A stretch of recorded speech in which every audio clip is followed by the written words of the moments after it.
on nous a engrammés, programmés, dressés, à accepter comme allant de soi des choses qui étaient par nos yeux et notre témoignage direct de nos yeux, ce que nous ne pouvions pas vérifier. L'ennemi invisible, le nucléaire, la menace invisible. Comprenez, ça ne se voit pas. C'est même pas que c'est trop petit, ça ne se voit pas. Mais ça vous détruit, ça vous cause des cancers. Mais qu'est-ce qui cause les cancers, les amis ? Il n'y a pas une multitude de cofacteurs qui causent les cancers, surtout dans nos modes de vie complètement dévoyés et, j'ose le répéter, dégénérés. Une alimentation inadaptée, chimiquée, irradiée, totalement privée de tout ce qui fait la force vitale d'un aliment et remplie de produits qui jamais ne devraient pénétrer dans notre corps. Et si l'ennemi invisible n'était pas celui qu'on croit ? Qu'est-ce que tu veux dire là ? J'ai pas suivi. Apparemment, tu n'as pas suivi. Je te dis, la radioactivité, renseigne-toi. Mais c'est super dangereux la radioactivité. Ça tue et on le voit pas. Ça s'insinue dans ton corps et ça fait muter. Ah ouais. T'as lu ça toi aussi, hein ? Tu l'as vu à la télé, je parie. Hiroshima, Nagasaki, qu'est-ce que t'en fais ? Les malformations de Minamata. Non, mais Minamata, c'est pas des malformations, et puis c'est pas la radioactivité, c'est le mercure. Ah mais tu vois, le mercure aussi, c'est super dangereux, mais il est pas visible. C'est dangereux ? T'en es vraiment si sûr ? Eh ben, regarde Minamata. Minamata, c'était des rejets industriels, je sais pas, mais moi j'y étais pas, j'ai pas fait de prélèvement, mais tu parlais du nucléaire. Ben oui, ça fait muter tes cellules comme à Tchernobyl. Ah, voilà, Tchernobyl. Tu savais qu'il y a des gens qui sont restés sur place ? Ben oui, ils sont morts. Non, pas ceux-là. Quels gens qui sont restés sur place ? Mais de quoi tu... Et Pripyat, tu sais, la ville modèle. Eh ben quoi, Pripyat, c'est quoi ? J'ai jamais entendu parler. Enfin non, j'en sais rien. Il y a des gens qui sont revenus à Pripyat. Oh là là, ils sont complètement inconscients. Ils avaient pas le choix. Peut-être que certains savaient que c'était pas si dangereux. Pas si dangereux, mais qu'est-ce que tu racontes ? Ils sont tous morts. Ils sont pas morts. Oh là là. Et ils ont dû avoir des cancers. Disons que depuis plus de 30 ans, non, ils en ont pas. Mais qu'est-ce que tu racontes ? Non, ils sont vieux. Tu vois, ils sont vieux. Ils doivent pas aller bien. Ils vont plutôt bien. Et s'ils sont vieux, c'est qu'ils sont pas morts avant. Mais réfléchis un peu. Enfin, mais ils sont venus quand ? 1 an après. Mais c'était complètement irradié. Ouais, ou pas. Qu'est-ce que tu veux dire ? Je t'ai dit qu'il y en avait qui étaient restés sur place. Ils ont pas voulu être évacués. Ouais, j'ai vu ça, j'ai vu un reportage. Ouais, on les a jamais revus, une famille de 4 personnes. Non, ça c'est un reportage bidon, tu peux aller te recoucher. Je te parle de ceux qui sont vraiment restés, les paysans. Ils sont pas partis, et ils sont encore là. Mais qu'est-ce que ça veut dire ? Et les cancers qui ont monté en flèche ? Je voudrais pas te choquer, mais tu sais, les cancers ont monté en flèche un petit peu partout, hein. Et puis, si on réfléchit 2 secondes, ces gens sur la zone contaminée, ces gens dans le périmètre, ils ont été très très suivis médicalement. Ah ouais, bah ouais, c'est normal. Et puis on leur a donné des médications. Ceux qui avaient coulé le béton sur le sarcophage. Ils sont tous morts. Tous morts de radioactivité, tu vas le nier ? Tous morts, je vais pas le nier. Mais de la radioactivité, comment tu peux le savoir puisque ça se voit pas ? Mais enfin, ils ont eu des symptômes, ils ont eu aussi des très lourdes médications, un stress énorme, la croyance qu'ils allaient mourir de tout un tas de choses qu'on leur avait bien expliquées. Alors là, t'as vraiment viré complètement complotiste. Non, je suis questionniste. Tu vois pas que ça va pas ensemble ? Qu'est-ce qui va pas ensemble ? Le fait que des gens aient vécu presque 40 ans dans la zone irradiée, ils mangent leurs légumes. Qui c'est qui dit que c'est irradié ? Tu crois pas que certains d'entre eux avaient travaillé à la centrale ? Comment ça, la centrale ? Que dans leurs jeunes années, par exemple, ils avaient construit la centrale. Ils savaient comment c'était fait. Ils travaillaient sans protection. Ils travaillaient sans protection ? Ah, mais à l'époque, ils étaient complètement inconscients. Non, puisqu'ils sont encore vivants. Attends, tu veux dire que des gens qui travaillent sans protection seraient encore vivants ? Si c'était pas si dangereux qu'on le dit. Mais c'est dangereux. Mais comment tu le sais ? Par la télé, par les scientifiques. C'est-à-dire de façon indirecte. Évidemment, moi je voudrais pas y toucher. Tu touches tout le temps. Ton réveil, il est radioactif. Merde.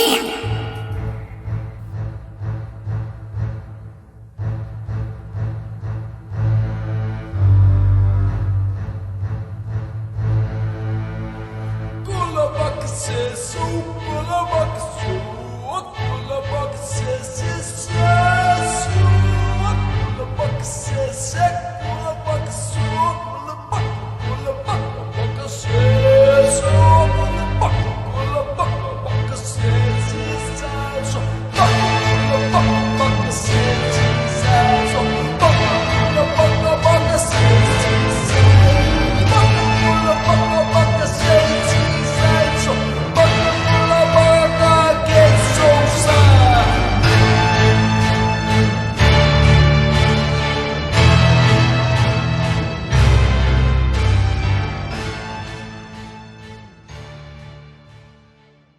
Les normes ont été rabaissées des millions de fois pour nous faire peur, pour pas qu'on s'en approche, pour pas qu'on ait l'idée de le voler, surtout pas le voler.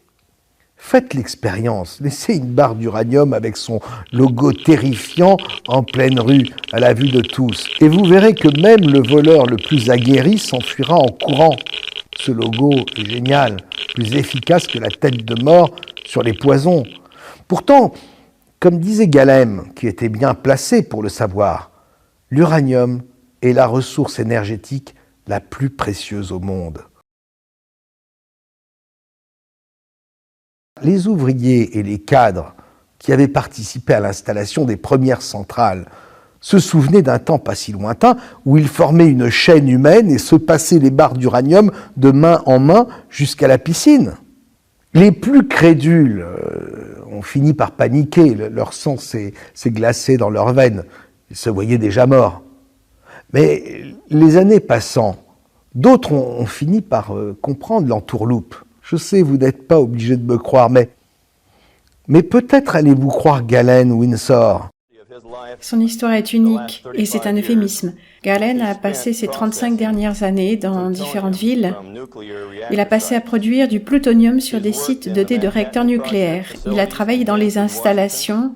Il a travaillé au projet Manhattan à Hartford, à Washington, aux laboratoires nationaux et à la centrale nucléaire d'Oak Ridge, Tennessee, à l'usine du Midwest de récupération de carburant de General Electric à Maurice, Illinois, au complexe de la fabrication de carburant de General Electric à San Jose, Californie et au Wilmington, Caroline du Nord. Et il a travaillé sur chacun des principaux projets de commission de réacteurs de ce pays jusqu'à ce jour.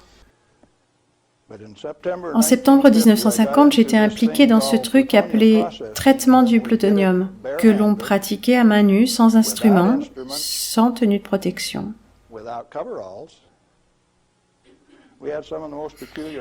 On avait des brûlures à l'acide des plus bizarres sur certaines des chemises. J'en ai trouvé une l'autre jour. Il y a plein de brûlures d'acide sur le devant. Du plutonium aussi. Incroyable. C'était la procédure normale à cette époque. Dans le réacteur, on commençait à s'infiltrer des gens qui voulaient un dispositif de contrôle des radiations derrière chaque opérateur de réacteur. Pourquoi ? On sait comment ces trucs fonctionnent et lorsqu'un bout de combustible de métal est coincé, on y va, on donne un coup de pied pour le renvoyer dans la piscine. Il est fumant, il brûle. Si vous n'aviez pas d'instrument, vous ne saviez pas que c'était radioactif. Alors vous frappiez du pied. Enfin, quelqu'un est arrivé qui a fait les règles et qui a dit « Tu dois plus faire ça. Tu vas t'irradier. Tu vas te brûler. » Ah ? Mais j'ai pas été irradié quand je l'ai fait la semaine dernière. Mais tu as dépassé la limite. D'où vient cette limite ?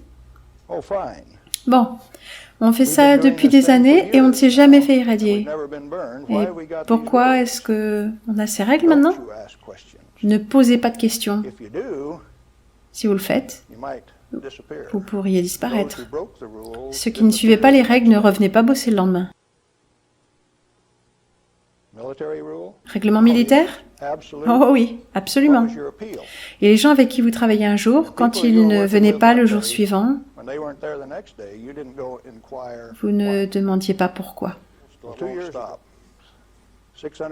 2,5 millions de litres d'eau déminéralisée. Elle est aussi claire et belle qu'il est imaginable.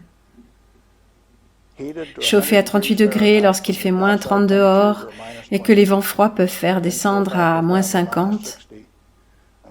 Et j'ai découvert que je pouvais nager dedans. Vous éteignez les lumières, la nuit tombée, et on voit le bleu clair de l'effet Cherenkov. Ce gamin là du Nevada qui ne pouvait jamais s'empêcher de sauter dans un trou d'eau avait pris l'habitude de nager là. Personne n'avait le courage de nager avec moi, mais comme j'étais le chef de la sécurité et des systèmes d'analyse de cette usine, je pouvais l'utiliser comme bon me semblait. J'avais une bouteille de cette eau la dernière fois que je suis allée nager. J'ai rempli cette bouteille de 2 litres. Je la nettoyais en même temps que moi quand je prenais ma douche pour ne pas vendre la mèche. Les matériaux radioactifs sont des moucharnés. Il faut s'en débarrasser afin qu'ils ne sachent pas que vous avez nagé dans la piscine et bu son eau. J'ai pris cette bouteille, je l'ai posée sur mon bureau. Qui soupçonnerait que le chef des services de sécurité et analyse avait une bouteille d'eau de la piscine pour combustible usagé sur son bureau et qu'il en buvait un verre chaque jour? Cet alpha vient de l'uranium, ok? Un matériau radioactif donc. Si vous le versez dans votre main, c'est une contamination radioactive. Est-ce radioactif? Oui, c'est radioactif. Très radioactif. La décontamination consiste juste à le récupérer et le remettre dans la bouteille. Je viens de décontaminer ma main. Pas vraiment. J'ai bâclé le boulot. Pas bon. Est-ce que c'est toujours radioactif? Oui, ça s'appelle la radioactivité résiduelle. Il lèche sa main.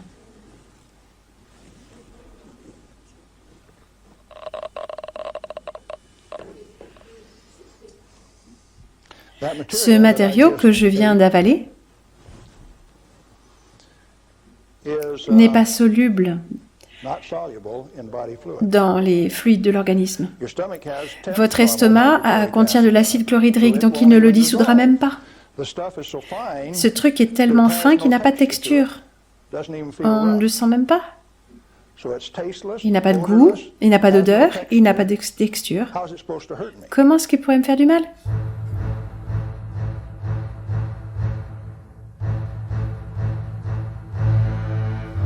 Parlons de 3 Mile Island. Que s'est-il vraiment passé là-bas? On a entendu tout un tas d'histoires. De fonte du réacteur, et ils en ont fait des films, comme quoi ce combustible fondu pourrait traverser la Terre, arriver en Chine, et on a eu droit à des histoires terrifiantes. Savez-vous ce qui s'est vraiment passé là-bas? Oui, j'ai suivi avec beaucoup d'attention. Et en fait, je connais personnellement les types qui ont écrit le scénario du syndrome chinois et celui du fiasco de 3 Mile Island. Ils travaillaient avec moi à General Electric et les membres de MBH qui ont écrit le scénario du syndrome chinois.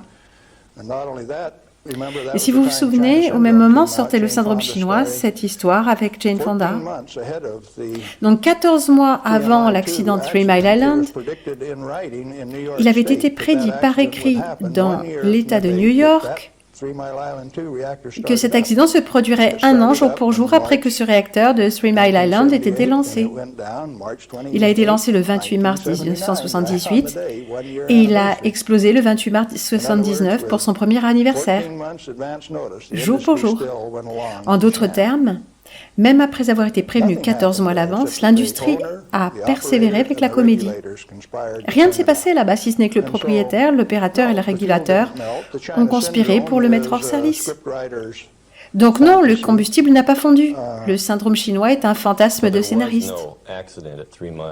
Donc il n'y a pas eu d'accident à 3 Mile Island. Non, et ils l'ont fait exprès. Le fameux, vous savez, le fameux nuage radioactif qui s'est arrêté à notre frontière. Le nuage de particules radioactives, on le sait, il s'est déplacé tout d'abord vers la Scandinavie, puis est en train de descendre vers le sud. Alors, comment peut-on prévoir son déplacement? Énorme mensonge, là encore, un immense scandale. 35 ans plus tard, la ville fantôme est totalement en ruine. En voyant les images, on pense que tout est dû à l'enfer radioactif. Il n'en est rien. Abandonnez n'importe quelle ville pendant 35 ans, sans aucun entretien, sans travaux de réfection, et vous obtiendrez exactement le même résultat. Pripyat est aujourd'hui la Pompéi de l'Union soviétique, et à coup sûr, elle deviendra un jour un haut lieu du tourisme post-apocalyptique.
Il n'empêche, la communauté internationale a lancé un chantier digne de Pharaon. Un nouveau dôme majestueux, comme une pyramide, a été bâti par-dessus le premier dôme.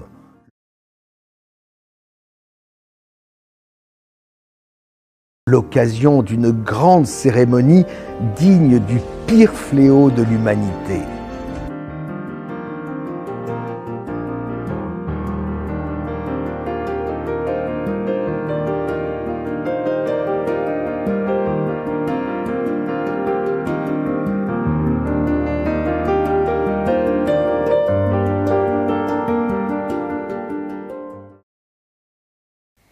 Certains vieux habitants de la zone interdite, on le sait, ont refusé de partir. Et puis d'autres sont revenus. Ils ont continué de cultiver leur jardin. 30 ans après, les villages évacués sont toujours aussi fantomatiques. Mais bravant les interdictions et le danger, certains habitants ont décidé de s'y réinstaller. Mais il n'y a pas de radiation, je n'ai pas peur. Et puis on peut faire pousser de tout ici. Pour la plupart, ils sont des paysans attachés à leur terre, lassés de leur exil forcé. On a décidé de conserver ces vestiges qui racontent toute l'histoire de Tchernobyl. On espère que les gens vont revenir ici pour vivre sur cette terre. 300 000 personnes ont dû quitter ces zones interdites où reposent encore sous terre des milliers de tonnes de déchets radioactifs. On les voyait de temps en temps à la télévision, ces pauvres vieux ravinés, ces paysans tous souriants. Ils nous faisaient peine, attachés à leur terre empoisonnée. En fait, certains connaissaient peut-être des gens qui ont travaillé en 1971 à l'installation de la centrale. Ils ont peut-être travaillé eux-mêmes à sa construction, à l'instar des ouvriers du temps de Galen Windsor aux États-Unis. Ils étaient peut-être bien placés, tout simplement, pour savoir que ces gesticulations post-catastrophe étaient en réalité un spectacle totalement bidon. L'opération de propagande antinucléaire à grande échelle, débutée dans le courant des années 60, venait d'atteindre son point culminant avec l'incident de Three Mile Island. Et l'idée que les responsables industriels cachaient la vérité au public, comme dans le film Le syndrome chinois, amplifia la défense des populations envers cette énergie. Provocation ultime, après 23 ans d'analyse, plusieurs rapports scientifiques ont conclu que cet incident n'avait provoqué ni décès, ni blessures ou effets néfastes sur la santé. Mensonge, ont protesté les antinucléaires qui s'appuyaient évidemment sur d'autres rapports qui affirmaient le contraire. Quoi qu'il en soit, je vous l'ai dit, la peur ne dure qu'un temps, il faut toujours l'alimenter. L'incident de Three Mile Island n'avait peut-être pas suffi, d'autant que dans le milieu des années 80, les interventions de Galen Windsor que nous avons vues plus haut commençaient à ouvrir les yeux de certains sur la supercherie atomique. Il fallait arrêter ça tout de suite et il fallait frapper fort. En 1986, c'est la catastrophe de Tchernobyl.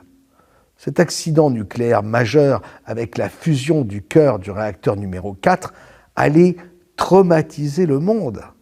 L'explosion a provoqué la libération d'importantes quantités d'éléments radioactifs dans l'atmosphère, provoquant sur le très long terme une très large contamination de l'environnement. Plus de 200 000 personnes ont été définitivement évacuées. L'accident a provoqué entre 60 et 4000 décès selon les rapports publiés dans les revues scientifiques à comité de lecture. Beaucoup plus selon les militants antinucléaires organisés comme une armée autour d'organisations aux ramifications tentaculaires.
C'est